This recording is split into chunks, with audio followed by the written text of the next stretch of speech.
In 1736, a young African boy arrived on a ship here at Sunderland Point near to Lancaster, at a time when the city was heavily involved in the international slave trade.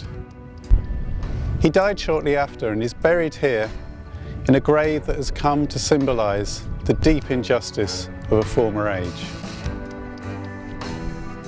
We all agree that slavery is wrong, fundamentally unjust, but it still exists in modern, often hidden forms in many different parts of the world, showing us just how hard it can be to turn our ideas of what is just and what is fair into reality. I'm Gordon Walker, Professor of Geography at the Lancaster Environment Centre. All societies have to grapple with fundamental questions of justice and fairness. What rights should individuals have? How should they be treated by governments and businesses? And what levels of poverty and inequality should we tolerate in society?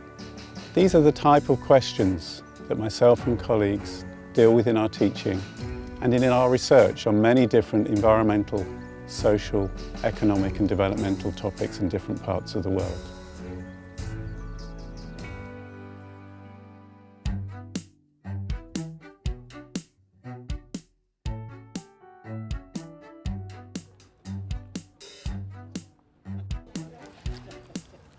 I'm John Childs, and like everyone else on the planet, I'm a consumer. Yet most of us rarely think about the ways in which the things that we consume are actually produced. If we do, it becomes clear that justice is a key part of ensuring that workers are paid a fair price for their labour and that the environmental costs of production are taken into account. The fair trade movement is one way of highlighting this justice dimension in global consumption. I'm in Garstang, a small town just down the road from Lancaster University campus. It is the world's first fair trade town and a global centre for fair trade activism.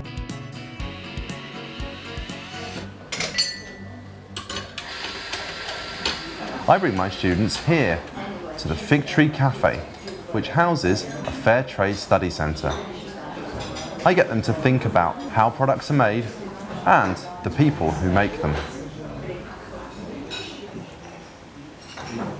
Everyone's heard of fair trade coffee, but what about fair trade gold? I've spent several years examining how gold is produced on a small and artisanal scale and examined fair trade standards for gold in Africa. I look at fair prices, environmental sustainability and positive recognition of small-scale miners in developing countries.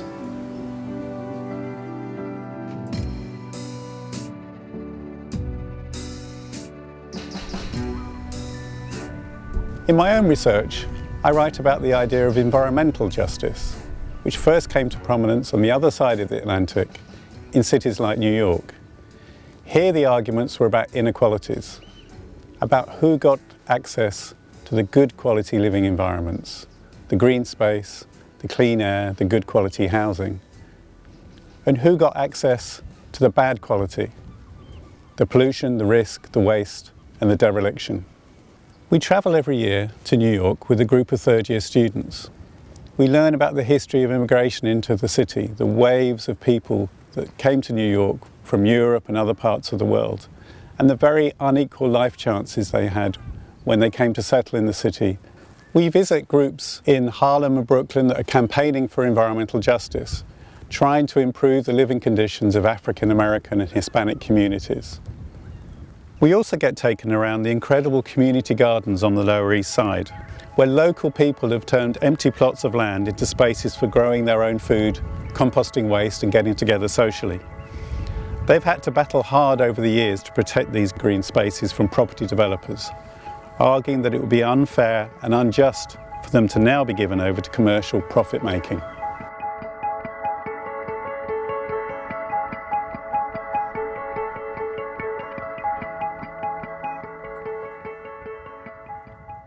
Here in Lancaster, local people are coming together to grow food too. I'm Becky Whittle and this is my allotment. My research interest and my passion lies in trying to ensure that everyone has access to fresh, healthy food in a way that's fairer for local communities, for food producers and for the environment.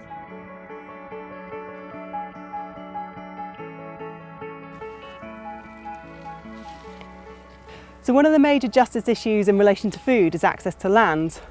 Today it can be very expensive to buy good quality fresh produce from the supermarket, and for this reason lots of people are interested in growing their own.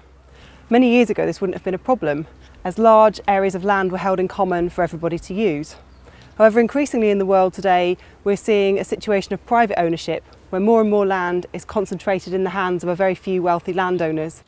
My research and a new course I'm teaching look at schemes that give people access to land, such as community and guerrilla gardening, urban foraging, allotments and garden share schemes.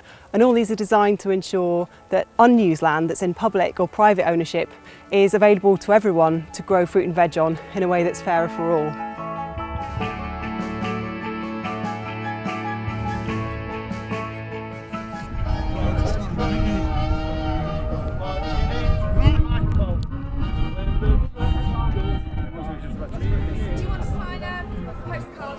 Well, this is our third gathering on the green. Really, it's just made up of individuals who live in towns and villages who heard that fracking was coming to their town and thought, you know what, it sounds a bit dodgy, I'll look into it. And that's all. The politics of energy in the last few years in Britain has become particularly charged, not least with the rising fuel costs of families.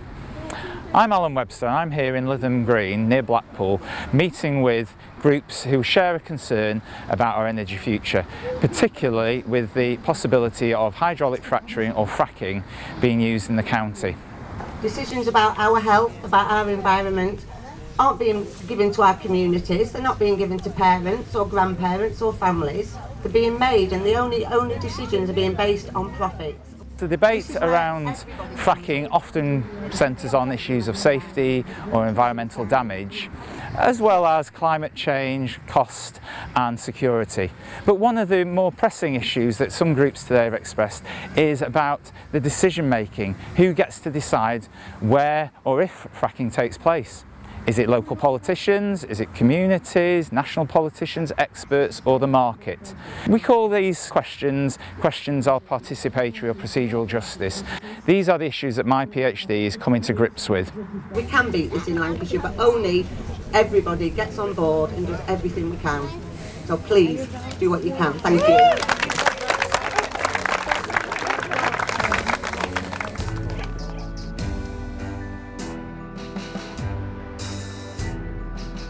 Here at the Lancaster Maritime Museum, the history of Lancaster's shameful involvement in the slave trade and its eventual abolition is documented in some detail.